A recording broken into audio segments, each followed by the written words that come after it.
In 1968, consumer advocate Phil Edmonston founded the Automobile Protection Association. Its main purpose was to uncover and poke holes in the information sold to us by car dealers, advertisers, and the auto industry.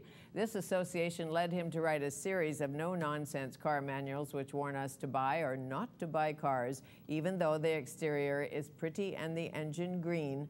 Everything may not be all right. Edmonston is a master at uncovering hype and deception at a political and a consumer level. It is my pleasure to welcome former politician, medic, current car guy, Phil Edmonston, back to Studio 4 with his new Lemonade Used Cars and Trucks for 2011-2012. And I bet there'll be a 13 and a 14 and a 15. Well, it's nudging 2 million books up to now. 2 million. In Canada. And that's really, when you look back at it, it's one book at a time, of course. But this is my 42nd trip cross country in Canada. It's nice. It's good because if you look at the automobile industry, and not in a way where a lot of car columnists cannot have the freedom that I have, because their boss is going to say, look, you have to have a more balanced, our salespeople would like your more balanced articles, which means hyperbole, pushing the cars, pushing the sales. And really, very few journalists can go beyond that. It's true. What is the impact of social media on what you do? Bloggers, tweets, people being able to put it all out on the net? I get more information from more whistleblowers for the Lemonade guides than ever before. Many of the people that give me information now come from the car companies themselves. These are executives. Really? These are usually on the competition, of course. Of course, that Phil, didn't make sense. You know, you want this secret guarantee, secret warranty. Look what Toyota has on this problem, the Tacoma with a rusting or other problems. I actually found out about the Toyota sudden acceleration and other companies, the sudden acceleration, through service bulletins and other information sent to me by people working in the industry 5, 6, 7 years before the U.S. Congress got onto it. Really? So in a way, it's safer to be a whistleblower that way than to arrive at your door with a brown paper bag. I don't know if that ever happened. This is funny, but the vice president, I won't say which one, from Ford, I was in a hospital for some tests, and he had heard about it, and he had sent me a get well card with a secret warranty of Chrysler in it and said, get back to work. And that's very Canadian, very nice, and very helpful. When you started this, there was no such thing. I don't think there was such a thing as a green car. Or, you know, fossil fuels were rampant and nobody was too worried about the price of gas. Well, we're always worried about the price of gas. But, you know, we weren't thinking about pollution and carbon footprint. That's right. Well, I worked with Nader in Washington, D.C., and when I came to Canada, married a Canadian girl, and settled in Montreal, Nader asked me to start up a consumer group like the one I worked with him in Washington. I said, sure. And there, gas at that time was 39 cents a liter. A gallon. And that was in, the late 60s. Ford Mustang was $3,000. And it was? Yeah. Why didn't we buy one? I know. We couldn't afford one. No. And generally, though, those years in Montreal were fertile years for grassroots organizing, grassroots people, everything, in the streets for language, in the streets for the Parti Québécois, in the streets for all sorts of things. And the consumer group, Automobile Protection Association, nonprofit, still going strong to this day, had a lot of help with local politicians and other people who said, yeah, that's a good idea. Let's have something for motorists. Well, you were born in Washington, D.C. You're now a dual citizen. You live in Panama. But once you ran for Canadian politics. Well, why? Challenge. It was a real challenge. I was asked by the Liberals to run, and they brought me to Ottawa to a nice restaurant. It was André Ouellet. I said, André, you were Consumer Affairs Minister. I respect you. I like the fact that you almost went to jail for going against the sugar refiners in competition and so forth. But I just can't. I can't do the Liberal Party thing. And then I thought about it. I was in Ottawa, and I said, but you know what? I've always liked Ed Broadbent. I'm going to go up to his office. And I went to Ed Broadbent's office and said, you know, I'm thinking of running for maybe a seat for the NDP in Quebec. And honestly, Ed said, are you sure you're in the right place? We've never elected anyone.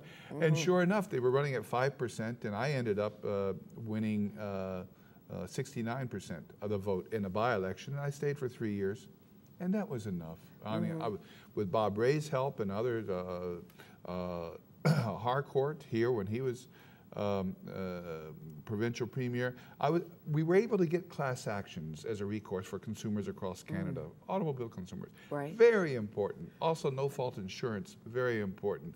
Also, reinforcing small claims courts as a legitimate tool that they couldn't be called unconstitutional, so that you and I can go against the major car companies and win. When should we do that? Because as you know, sometimes small claims courts are fraught with the details. Of course they are, and you have to know what you're doing, and it's a bit scary to go up against Ford or GM or one of the majors. Not as much today as it used to be. You don't need a lawyer. It's very quick, small claims court.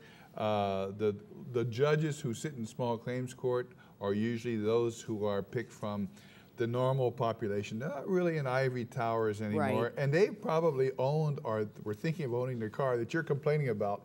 And it's interesting to see them asking these questions of the car reps that you know are a little bit off topic, but that the judge is interested in. So what you want to do is that if a vehicle, new or used, doesn't have reasonable durability, this is a legal concept, reasonable durability. Well, what is reasonable? It's what the judge decides. It's not what they say in their warranty. You got two warranties, a written one, which is very limited, and a legal one, which is what the judge considers fair. So you've got that reasonable durability concept.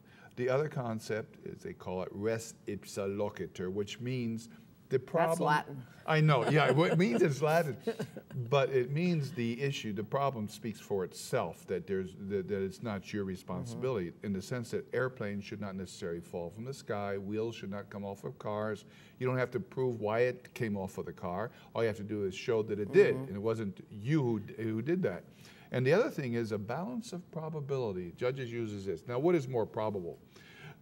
That you deliberately put your foot on the throttle so it would suddenly accelerate so you'd go into the lake or someplace and have an accident, or that throttle is defective. Now, a judge has to say, well, gee whiz, particularly if this judge has seen other cases, then there seems to be a balance of probability against the manufacturer. So these judicial concepts, extremely important, and I learned all that just in one semester at McGill Law. So well, that's pretty good. Volt. Volt has had a lot of press, and I know you're not a big fan. Well, I read that you weren't a big fan in your blog, I think. I don't know if I read it in here. No, Denis de Rosier, who is a expert marketing and so forth, independent, just said the electric cars are not getting much traction, and he's right. And I said in the Lemonade, both the used and a new car guide, the Volt isn't where it is. I mean, it's not a particularly green car in the sense that you are using the energy from another source. Electricity. Of course. But you are in all the electric cars. Well, exactly. And that's why I think that where we're going to come out probably is cleaner diesel vehicles. I'd like to see us with natural gas, propane vehicles, which we have a lot of in Canada, where we can boost Canadian resources at the same time that we are getting vehicles which have been tried and proven. And not everybody needs a green car that green. You can get 50 miles, well, 50 miles to the gallon, I'll use miles here, buying some of the smaller compact cars right now. Like? Well, if you look at the Honda Fit, for example, that's good. You won't get as much with a Nissan Versa, but you'll get some pretty good fuel economy. Taking a look at the downsized SUVs, very popular, the Tucson from Hyundai. This year, I would tell people, watch out, because the Japanese are out of play to a certain extent with Toyota and Honda and the others because of the tsunami and the earthquake and so forth. I would wait a little bit because the prices are really going up. You know, pent up real demand. Like last year and the year before, there was a recession and they could barely sell 12 million cars. Now they're looking at about 14 million, and they're having the Japanese kind of, you know, in the penalty box for another probably 6 months. And the Japanese are what really make the competition with the Americans. So you're going to see GM, Ford, and Chrysler. Chrysler? I've said I don't think Chrysler will make it. Well, today I'm going to say thanks to tsunami and the earthquake and the nuclear melt, probably Chrysler will be able to go a few more years. Well, you know, the president of Ford Canada comes here and has a little chat with me about once a year during car show, and they seem to be doing okay. Their quality has really improved, and also they have not pushed up prices yet. So do your homework right now, because where prices will really go down will be in a new year, around January, February, March. Next year, you'll see Mazda is competing. The South Koreans are competing very well, and Ford's doing very well. Well, and Michelle Wee gets out of that car and hits the golf ball like that. I saw her on an ad. She got out of the Kia. I think it was the Kia, and waxed that golf ball. It would make you want to buy a Kia. And Kia is owned by Hyundai. Kia is owned by Hyundai. And Hyundai got a lot of the Japanese quality control people they hired, and that's why they've taken a big jump in improving their quality control. Sure. So the Phil Edmonston litmus test, used car, upscale used car, an Audi, a BMW, a Rolls, a Bentley.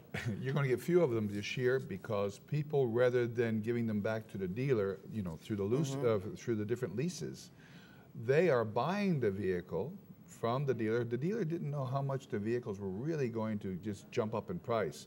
So people are not selling them. People are keeping these vehicles beyond the 3 years. So even with the buyout, even with the buyout, but what they're doing is that they're buying the vehicle themselves, because it's less than what it's on the free market right now. They're going to hold it for another year or 2 or 3, and because of the lack of product right now, Japanese particularly, the Lexus and Infinities and so forth, they're going to go in tremendous value in the next year or so. The German cars, you mean, or what? Some of the Germans as well, yes. The Germans are going to profit from the lack of product. I've already looked at the BMW or BMW 1 and other, the Mercedes. Oh, one thing though, Mercedes is buying back, they're really getting back to their smart car. And I've got to tell you, I looked at in the Georgia Straight and some of the other magazines, the newspapers, no money down, nothing to pay, we'll pay you. Please come by and buy a smart car. And I'm saying, come on, go get a Honda or a Nissan or. So you didn't like the smart car last time you were here. You haven't changed your mind. Car. No, not a smart car guy. What do you drive? Oh well, I have a 4-cylinder regular Tucson from Hyundai, and that's all the vehicle I need. And the trend now is people are downsizing. They're not changing the kind of vehicles they buy. They're buying SUVs still, but with prices up for fuel one day and then down the next, they're actually they want to hedge their bets. They're going to downsize versions of those vehicles they bought before. SUVs like a Tucson, like a Nissan X-Trail, the Ford Escape, the Escape Hybrid's pretty good. The GM Chrysler, the GM Chevrolet Cruze looks pretty good. At least it replaced the Cobalt, which was a very bad car, just like the Chrysler Caliber wasn't very good. But overall, people are moving downward. Even the trucks, they're getting into those kind of smaller trucks. And the family-sized cars are getting a little bit smaller. It's a good trend. Okay, are you a fan of the series cars? Like if you look at BMW, there's the 300, there's the 600, 700, fancier seats, all of that. To buy a luxury brand car at a lower level? Yeah, I'll tell you why. The German cars, BMW is a better one of the German cars, I think.